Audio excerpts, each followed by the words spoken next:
And just like that, it is week 2 of the Borderland Blitz, sponsored by Southwest University. I'm Adrian Ochoa, B. Martinez, and B. A lot more dry this week. Mother Nature not raining on our Blitz parade this week. Super happy about that, Adrian. We actually got some high school football tonight. Now, Friday Night Lights was not ruined, so happy about that.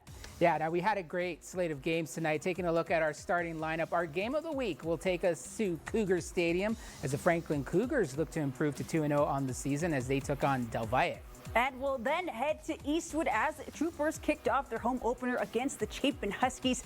And then at the Sac, the Pebble Hill Spartans welcomed UTEP commit Elijah McCoy and the Bulldogs from Midland High School.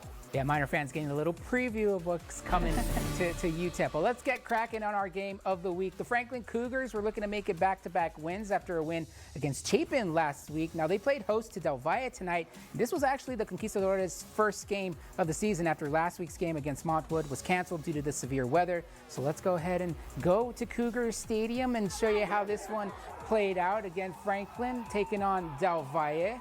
And Del Valle's Jake Fetty, the Division I prospect, showing why he's just that. Dodging and weaving the pass to Ryu Nunez for the touchdown. Del Valle had a 10-0 lead at the half, but in the third quarter, here come the Cougs. The handoff to Atreyu de la Riva, punch it, count it. That cuts into Del Valle's lead, 17-14. Go ahead and take it to the fourth. Del Valle within striking distance. The give to Shelton Fuller. And Shelton Fuller welcomed to End Zone City. That made it 24-14 Del Valle. And it's the Conquistadores getting their first win of the season. Final score. Yeah,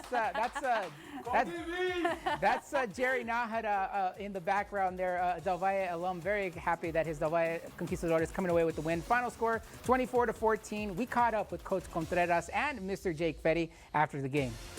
You know what? It's just find a way to win a game. That's our formula, and we had a rocky start, but you know what? Credit to these guys. They came out and played hard, but our guys came. All we heard all week was that we have guys that can make plays, but we also forget that Del Valle football plays prison football.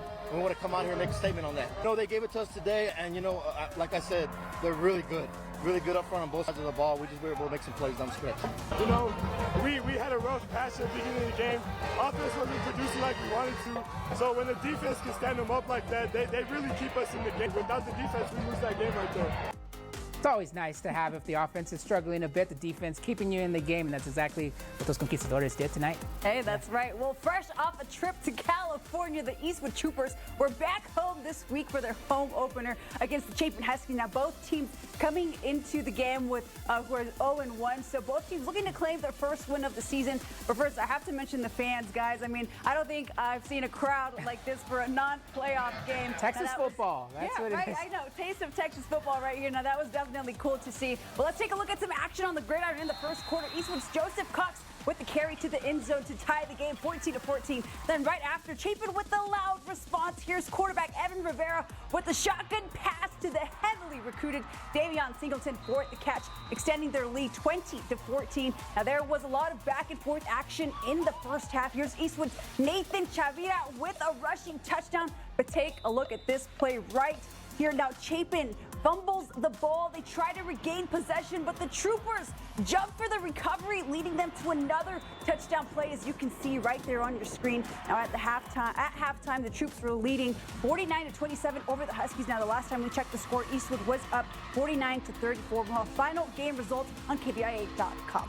Well, back on the west side of town, it was the Battle of the Birds. The Coronado Thunderbirds hosting the Andrus Eagles. Coronado looking to go 2-0 with a win tonight. And can I say the T-Bird looking very nice with the green tutu there. A lot of green tonight for mitochondrial awareness today at today's game. First quarter, speaking of awareness, Andrus punting the ball here, but it gets blocked. Coronado's Robert Serrano with the pickup there. Coronado in business, or so they thought, because on Coronado's first play of the game right here, they're going to give it right back. Quarterback can't handle it. We got a loose pigskin, and Andrus falls on top of it. So Andrus now on the move. But again, not for long, because Coronado's Max Wirret with the pick. Thank you very much. I will take that. And he wants 6. Run, Max, run.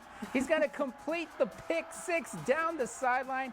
Thunderbirds on the board, 7-0. We're just trading footballs right there in those first few possessions. But back comes Andrus. They regroup here. Jamari Milton to Avant Clayton. That's going to go down as a touchdown for the Eagles, as he'll get the house call. See the fired up coach right there. Game tied at 7. And then Coronado with another turnover here. This is going to be Eric Blucher for Andrews. Says, thank you very much. I got it. And you love to see this be on the sideline. Take a look at what Mr. Blucher does right here. Oh, yeah. Oh, wow.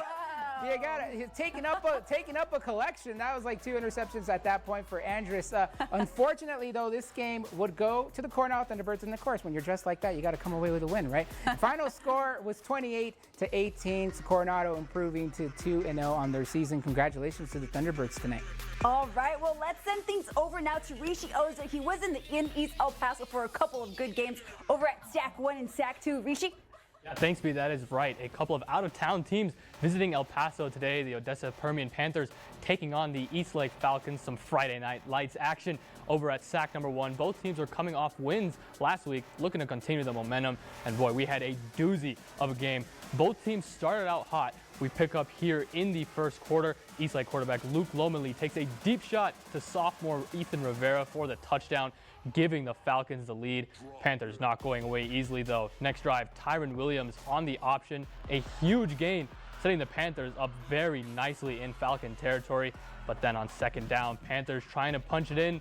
The Falcons say no, sir. They're able to take it away in the end zone for the pick. That is Dominic Soto right there trying to get it back. Gets it back to about the 10-yard line. Then the Falcons trying to take a big lead, jumping on the Panthers. But unfortunately, again, another pick on the tip drill. Caleb Cruz with the interception.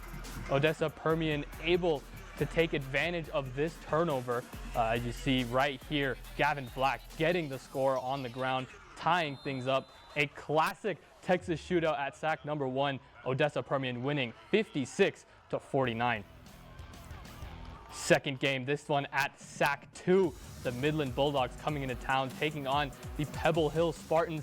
Midland comes in with a stud running back, Elijah McCoy. He is a UTEP commit. You'll be seeing a lot of him in a minor uniform next year. But we pick up with Pebble Hills on their first drive. Quarterback Joe Fernandez making people miss left and right, breaking ankles, setting the Spartans up in the red zone. He would then finish off the drive himself. See him hyped up right there, finishing off the drive himself, running it in for the touchdown, calling his own number, getting the Spartans on the board first. And how about the moves afterwards? A little celebration never hurt nobody. There we go. Next drive, Midland gets a big play of their own. Running back Cutter Lang with the long run to the end zone to tie things up, and he had blockers in front of him and so much green turf right there. Then after a big red zone stop on the next possession, Elijah McCoy doing what he does best, breaks through for the huge run right up the middle, an 80-yard touchdown, giving the Bulldogs the lead. Look at the speed from McCoy down the sideline. Yeah, I think so. I think he'll do good. Spartans hanging tough, though. This time they bounce back with another score. It's Zarian Corals punching it in. Unfortunately, not enough, however, as Midland able to hang on 28-23, leaving Pebble Hill still searching for that first win. That wraps up the action from both SACs tonight. 2 great games, and I got to say, you guys talked about it earlier. Friday night's much better when there's football and no rain. Yeah, definitely. Yeah, I love coming back dry. Hey, Definitely. I have to say, man, after watching those highlights, like, you guys are making it hard for me. Sweet play of the week. I mean, come on. Yeah, the cupcakes. We didn't have much to choose from last week, but now you're getting a plethora tonight. Well, the Socorro Bulldogs were looking for a bounce back as they paid a visit to Ysleta tonight. Now, the Indians coming off a win against Parkland last week. Ysleta Indian Rodrigo Martinez sends a message, but it is intercepted by Socorro. You'll see right here in that play. And then after a Bulldog play, let's go ahead and keep it rolling, at and out. And then again, Martinez, you'll see him right here after this play. He fakes the throw and takes the ball for a touchdown. Now, Indians strike 7-0 after the Indians score a long bomb from Socorro quarterback Trevante Brasher is right here. You'll see him taking it all the way, dodges it, takes it all the way to the end zone and makes it, not home, but almost there. Well, the Bulldogs they tie the game 7-7, and then later they end up winning the game 36-14. So what a big win for Ysleta. Big win.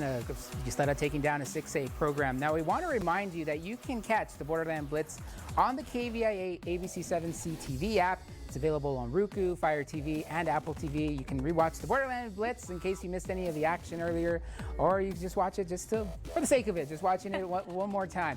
Now, we're just getting started here on the Borderland Blitz because after the break, Paul Cicala will join us. He'll have highlights from Bel Air's showdown against Irvin, and then El Dorado taking on Austin tonight. Plus, a little later, the Zach Attack is back. Zach's Dance Blitz. He's got some new dance moves for us this season. We'll show it to you later in the show.